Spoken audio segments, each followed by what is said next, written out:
Goa Organics వారి skin care, hair care, wellness products కోసం AP, తెలంగాణలో డిస్ట్రిబ్యూటర్లు కావాలను వివరాలకు స్క్రీన్ పైన ఉన్న నెంబర్ కి కాల్ చేయండి.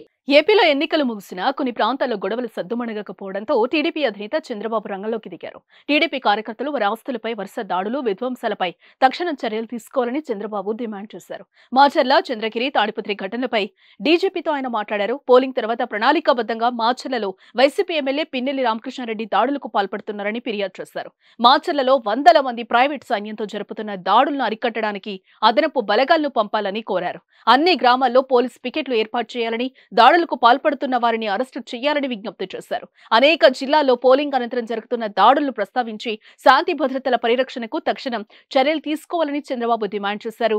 మంగళవారం మధ్యాహ్నం చంద్రగిరి నియోజకవర్గ కూటమి అభ్యర్థి పులివర్తి నానిపై కొందరు శ్రేణులు దాడికి పాల్పడ్డాయి. తిరుపతిలోని పద్మావతి మహిళా వర్సిటీలో స్ట్రాంగ్ రూమ్ పరిశీలనకు వెళ్లి తిరిగి వస్తుండగా నానిపై దాడి చేశారు. ఈ ఘటనలో నాని భద్రతా సిబ్బందికి గాయాలవ్వగా కారు కూడా ధ్వంసమైంది. దాడిని నిరసిస్తూ టీడీపీ నేతలు వర్సిటీ ప్రధాన రహదారిపై బైఠాయించి నిరసన తెలిపారు. మరోవైపు పల్నాడు జిల్లా మాచల నియోజకవర్గంలో అల్లరి మూకలు మరోసారి రెచ్చిపోయాయి. పోలింగ్ రోజు విధ్వంసం సృష్టించిన ఆ పార్టీ శ్రేణులు మంగళవారం కూడా దాడులు పరంపరనైతే కొనసాగించాయి. మంగళవారం మాచల ఎమ్మెల్యే పిన్నెల్లి రామకృష్ణారెడ్డి పేట సన్నెగండ్ల గ్రామానికి వెళ్తూ మధ్యలో కారంపూడిలో ఆగారు. ఒక్కసారిగా టీడీపీ కార్యాలయంపై దాడికి దిగారు. కార్యాలయంలోని ఫర్నిచర్ ను ధ్వంసం చేసి దగ్గరలోని వాహనాలను ధ్వంసం చేశారు. రోడ్డు పక్కన టీడీపీ నేత జానీ బాషా వాహనానికి నిప్పు పెట్టారు. దాడులను ఆపేందుకు యత్నించిన కారంపూడి సీఐ నారాయణ స్వామిపై కూడా దాడికి తెగబడ్డారు.